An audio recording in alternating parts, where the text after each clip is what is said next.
Hi viewers, welcome to our channel. Present మనతో పాటు దాము బాలాజీ గారు సీనియర్ జర్నలిస్ట్ ఉన్నారు. వారితో ఒకసారి మాట్లాడదాం. నమస్కారం సార్. నమస్తే. సార్ గత 2-3 డేస్ నుంచి అనుకుంటా సోషల్ మీడియాలో కావచ్చు, మీడియాలో కావచ్చు ఒక దాని గురించి డిస్కషన్ జరుగుతుంది సార్. అదేంటంటే మాదిగా బిర్యానీ హోటల్ అని చెప్పేసి ఒక హోటల్‌కి సంబంధించి ఒక ఫోటో బయటకు రావడం. సో దాని మీద ఎక్కువగా డిబేట్‌లు, చర్చలు పెట్టేశారు. అంటే క్యాస్ట్‌ని బేస్ చేసుకొని చాలా హోటల్ ఉన్నప్పటికీ ఇలా మాదిగా క్యాస్ట్‌తో ఫస్ట్ టైమ్ హోటల్ అని చెప్పేసి అంటున్నారు. మరి దీన్ని ఎలా చూస్తారు? జరుగుతున్న ఈ డిబేట్‌లకు అంటే ఏ విధంగా జరుగుతున్నాయి? మీరేం చెప్తారు సార్ ఈ హోటల్‌కి సంబంధించి? నువ్వన్నట్టు దాదాపు 48 గంటల నుంచి 72 గంటల లోపు మాదిగా బిర్యానీ హౌస్ అనే ఒక బోర్డు, హోటల్ ఫోటో బయటంతా బైకులు పెట్టున్నారు. ఆ ఫోటో బయటకు వచ్చింది. ఇదేంది ఇప్పటి వరకు మనం రెడ్డి లేకపోతే బ్రాహ్మణు ఇలాంటివి చూసాం, కానీ మాదిగా హోటల్ చూడలేదు. ఎవరు పెట్టారు అసలు? ఇలా పెడితే ఎవరైనా వెళ్తారా? మామూలు వేరే కులాల వాళ్ళు మాదిగా హోటల్ అని పెడితే వెళ్తారా? ఇది కావాలనే పెట్టారా? ఇది అసలు బిజినెస్ ఎలా జరుగుతుంది ఏంటి? దీంట్లో బిర్యానీనే ఉంటుందా లేకపోతే ఏమేమి పెడతారు? అందులో మాదిగ బిర్యానీ అంటే ఏమన్నా స్పెషల్ ఉందా? ఇవన్నీ చర్చలు జరుగుతున్నాయి. కొంతమంది ఏమో మంచి ఐడియా అనేది రెడ్డి, కమ్మ, లేకపోతే రాజు, బ్రాహ్మణ్, ఆర్యవైశ్య ఇలాంటివి ఉన్నప్పుడు ఇది పెడితే తప్పేంటి అని కొంతమంది మాట్లాడడం. ఈ వీడెవడో డబ్బులు పోగొట్టుకోవడానికి పెట్టినట్టున్నాడు, ఈ హోటల్కి ఎవడు వెళ్తారు? వాళ్ళు కూడా వెళ్ళరు, మాదిగలు మాలలు కూడా వెళ్ళరు, ఇటు ఇంకా అప్పర్ కాస్ట్లు ఎలాగూ వెళ్ళవు అనేది కొంతమంది చెప్తున్నారు.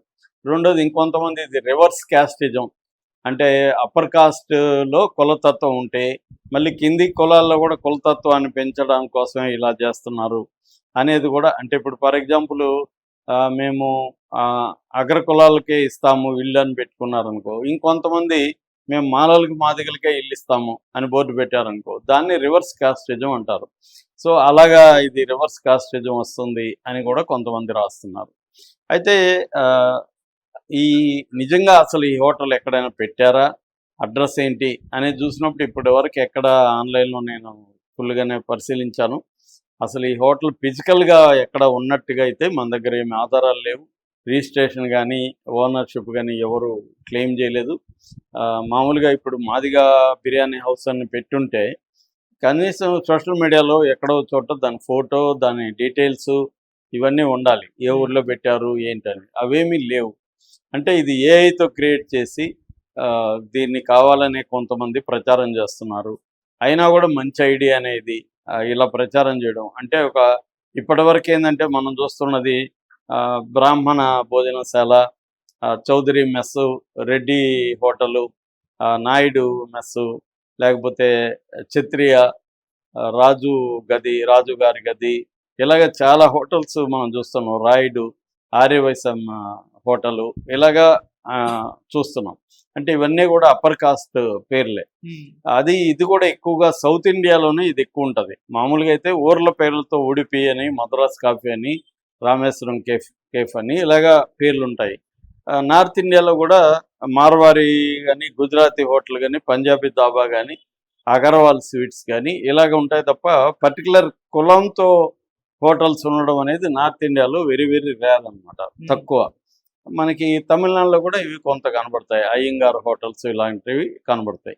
అయితే ఎక్కువగా మనకి తెలుగు దగ్గరే ఇక్కడ చౌదరి హోటలు, రెడ్డి ఇట్లా పేర్లు ఉండడం, రెడ్డమ్మ మెస్, మా తిరుపతిలో రెడ్డమ్మ మెస్ వెరీ పాపులర్. అలాగే ప్రతి చోట ఇలాంటి పేర్లు ఉంటాయి.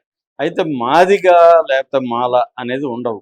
ఈ మెస్సుల్లో కూడా ఒకప్పుడు అయితే టీ షాపుల్లో మా జిల్లాలో మేము పనిచేసినప్పుడు కూడా పౌరకుల సంఘంలో లేట్ 80s 90sలో టీ షాపుల్లో చాలా చోట్ల ప్రత్యేకమైన గ్లాస్ పెడతారు. అల్యూమినియం గ్లాస్ ఒకటి పెట్టి కట్టేసి దానికి దారం కట్టి పెట్టి ఉంటారు. టీ తాగాలంటే మాలాస్ కానీ మాదిగాస్ కానీ వాళ్ళు తీసుకెళ్తే ఆ గ్లాసులో ఇలా పోస్తాడు వాడు. పోస్తే దాన్ని తాగి మళ్ళీ దాన్ని కడిగి అక్కడ పెట్టేయాలి. ఇది ప్రత్యేకమైన గ్లాసులు అనమాట. సో భోజనాలు అయితే చాలా హోటల్లో వీళ్ళకి పెట్టేవాళ్ళు కాదు. ఆ తర్వాత అవన్నీ మారాయి. ఇప్పుడు ఎక్కడ కూడా హోటల్లో కులం అడగట్లేదు, ఓన్లీ డబ్బులు ఇస్తారా లేదనేది ఇంపార్టెంట్ తప్ప కులం అనేది ఇవాళ టౌన్స్లో మ్యాక్సిమం లేదు. ఇప్పటికి కూడా కొన్ని పల్లెల్లో అయితే అది ఉంది.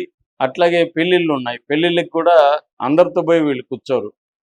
బంతి అంటారు కదా, బంతిలో ఒక కమ్మారెడ్డి పక్కన అదే ఊర్లో ఉన్న మాలపల్లిలో, మాదిగపల్లిలో వాళ్ళు పోయి వీళ్ళు కూర్చోరు, ఒకవేళ కూర్చున్నా వీళ్ళని వాళ్ళు లేచి వెళ్ళిపోవడం, ఆ పెళ్లి వాళ్ళని తిట్టడము, నాకు వాడితో కూడా కలిపి భోజనం పెడతావని, ఇలాంటి గొడవలు కూడా మనం చూస్తుంటాం. సో అంటే భోజనాల దగ్గర ఈక్వాలిటీ అనేది ఇప్పటికి కూడా చాలా చోట్ల లేదు. అనేక విషయాల్లో లాగే భోజనాల దగ్గర కూడా ఈక్వాలిటీ లేదు. కులం అనేది కనపడతా ఉంటుంది. అలాంటి సందర్భంలో సిటీస్లో మాత్రం ఇవి లేదు. బ్రాహ్మణ భోజనశాలలో కూడా ఎవరైనా వచ్చి తినచ్చు. ఒక మాల అబ్బాయి అని తినచ్చు, మాదిగ అమ్మాయి అయినా పోయి తినచ్చు. అక్కడ నీ కులం ఏందని అడిగి భోజనం పెట్టరు. ఆ మేరకి మార్పు అయితే వచ్చింది. అయితే ఇప్పటికి కూడా వేరే కులాల పేరుతో హోటల్స్ లేవు. ఒక కురమ హోటల్ అనో, ఒక గొల్ల హోటల్ అనో, బీసీ పేర్లతోనో, లేకపోతే మాల హోటల్ అనో, మాల మెస్ అనో, మాదిగ మెస్ అనో, ఇలాంటివి ఇప్పటికి కూడా రాలేదు. దీనికి ప్రధాన కారణం అంటే ఎవరన్నా పెట్టాలనుకున్నా అవి జరగవేమో. వేరే కులాలు మనం ఇప్పుడు మాదిగ మెస్ అని పెడితే వేరే కులాలు వచ్చి తినరేమో అన్న ఒక భయంతో కూడా ఉండొచ్చు. అయితే ఇప్పుడు ఈ ఐడియాని తీసుకొని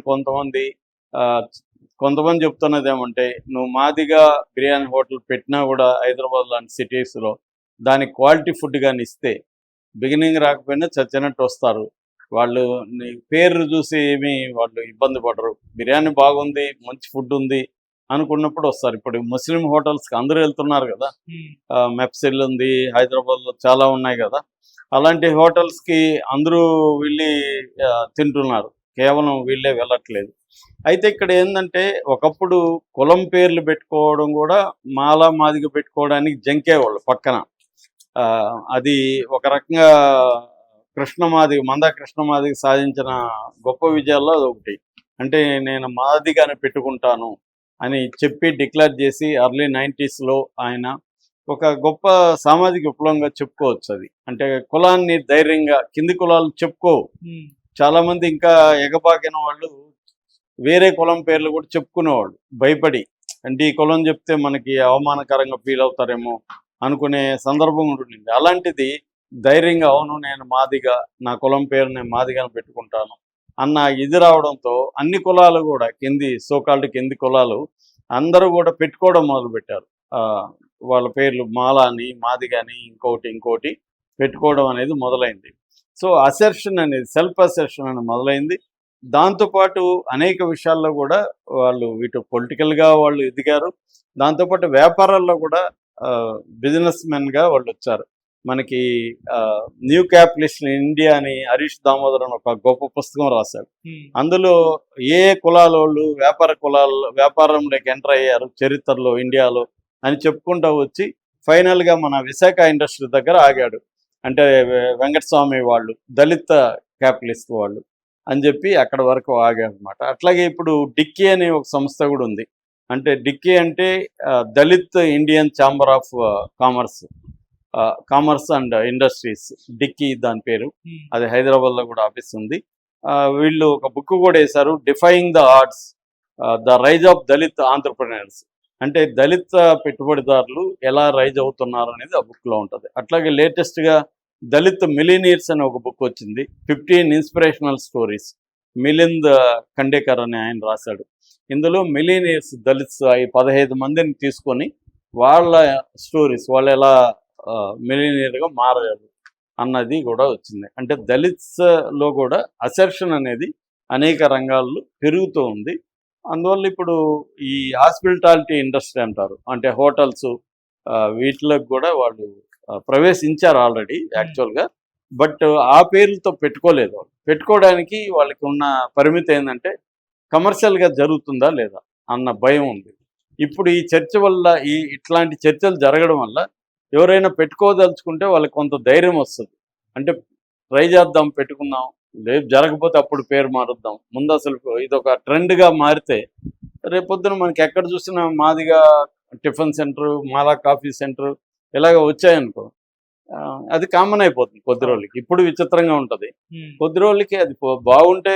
ఇప్పుడు సిటీలో నేను కాఫీ తాగాలి, అది బ్రాహ్మణ హోటలా, రెడ్డా, ఇవన్నీ నాకు అనవసరం. కాఫీ బాగుంటుందా లేదా అనేది నేను చూసుకుంటా. అలాంటప్పుడు ఏం చేస్తాము, మాదిగా బిర్యానీ హోటల్ బాగుంటుంది అని చెప్పి అందరూ పోతాం. లేకపోతే జొమాటోలోనో స్విగ్గీలోనో ఆర్డర్ పెడతాం. కాబట్టి ఫుడ్ బాగుంటే చేయొచ్చు. కొంత స్మాల్ సిటీస్లో ఇబ్బంది ఉంటుంది, స్మాల్ టౌన్స్లో. పెద్ద హైదరాబాద్ లాంటి సిటీలో మాదిగా బిర్యానీ హోటల్ పెడితే ఖచ్చితంగా పాపులర్ అవుతుంది, కమర్షియల్గా కూడా హిట్ అవుతుంది అనేది నా gut feeling. Okay sir, thank you so much.